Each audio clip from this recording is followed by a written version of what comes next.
Welcome to Box of Chocolates, where you never know what you're going to get. Thank you for joining me for my review of Locked, which is apparently a remake of an Argentinian film. I did not know that until researching this one. I didn't know the original existed.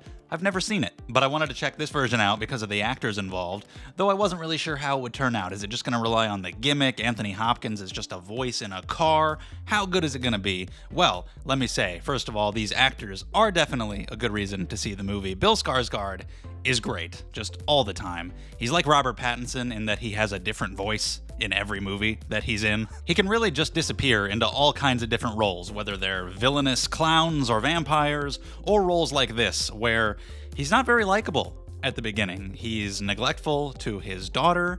He's not really doing anything impactful with his life. The entire plot is kicked off because he tries to steal this fancy car, or at least steal the stuff inside of it. So we're opening with him making a lot of mistakes, being kind of an ass and kind of an idiot. But once he's inside this car, he can't get back out. Anthony Hopkins' voice comes on over the phone and tells him, "This is my car. You have tried to steal it. You're locked in. This thing is decked out in every way imaginable. You're not getting out. And so I'm just going to fuck with you now." And so now Bill Skarsgård has to deal with that, the terror of being locked into this thing, the struggle of trying to get out and figure out what Anthony Hopkins wants, if anything, what he can do about this, being remorseful for his actions, his desire to change if he's able to escape the situation. He has to go through a lot, and he's really, really good, and you actually do end up rooting for him because of the situation he's in, because no matter what he did, he doesn't deserve to be going through this kind of torture, and you quickly come to learn that Anthony Hopkins is much worse, and he's having a lot of fun. The tone he takes when he's talking to Skarsgård is just like this maniacal, crazy man who is quite old, knows that he doesn't have much time left, so doesn't really care what he does, and is just kind of fed up with a lot of things in life, and he's just going to take it all out on this guy. Like, Bill Skarsgård is begging to be let out, begging for his life, and this guy, you can tell his tone, he just doesn't care at all. He's just having fun with him, and it makes him a really infuriating villain, because he's one that you know will not listen to reason. You can't just ask him, "Hey man, please listen, just understand, this is insane what you're doing." He knows that, and he does not care. And it actually surprised me how far it went with some of the things he was willing to do. It definitely raised the tension. It got to the point where I was like, I don't know if I can put anything past this guy. At this point, I don't know how far he may or may not be willing to go, because he is doing some crazy shit. They do a good job keeping the situation engaging despite it being mostly in this one car, like all the ways that Bill Skarsgård can attempt to break out, all the ways that that fails, and then all the different things he tries to do and the different conversations that the two of them engage in, the different things that end up happening as it gets kind of put into high gear. The way it's directed and the way it's written does a good job at kind of keeping the momentum going.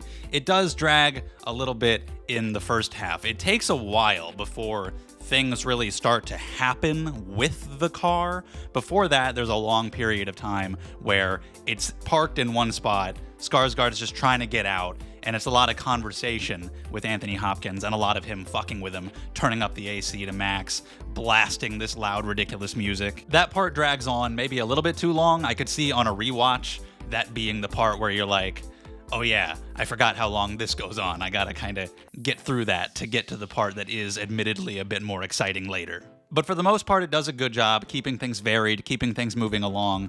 The only other standout negative that I would really have, other than that first half maybe being kind of slow, is that there is an attempt at some social commentary. I don't even know if I can call it an attempt, actually.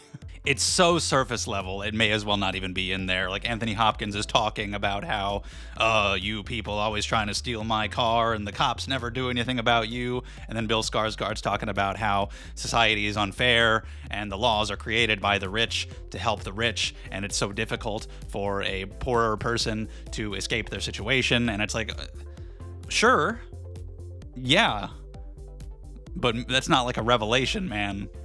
We know that already, and that's basically it. It's a very simple conversation. I guess I have to give them credit for trying to add a little extra something in there, but man, it really just doesn't actually add anything. Like, I'm invested in the character journey of our lead. I'm not invested in how this makes me think about society. Like, nobody's gonna walk out of this movie thinking about, you know, this really had some things to say about life. They're gonna think, wow, it was crazy how he was trapped in that car. Like, the thriller side is what you're here for, not the social commentary, which is, that's in quotes, it's commentary.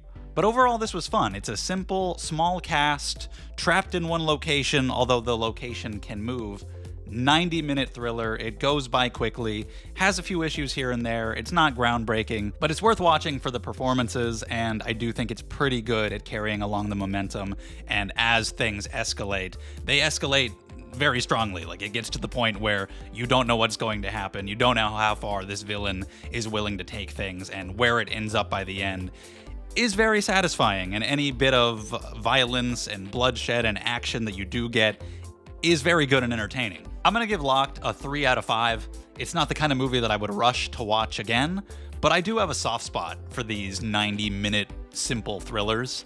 And so it's the kind of movie where, like, after a while, and I've kind of forgotten about it, I would see it on the Blu-ray shelf or on a streaming service or something and be like, oh yeah, that movie, that was a decent little time, and maybe be willing to watch it again on like a rainy afternoon, you know? It was a fun little experience while being pretty simple. But that's all I have to say about that. Leave your thoughts on Locked down in the comments below, whether you agree or disagree with anything that I've said here. Have you seen the original film by any chance? I've never heard of it before, never heard anybody talk about it, so I don't know. But if you enjoyed this video, leave a like and subscribe if you want to see more from me. I really appreciate it, and I will see you next time.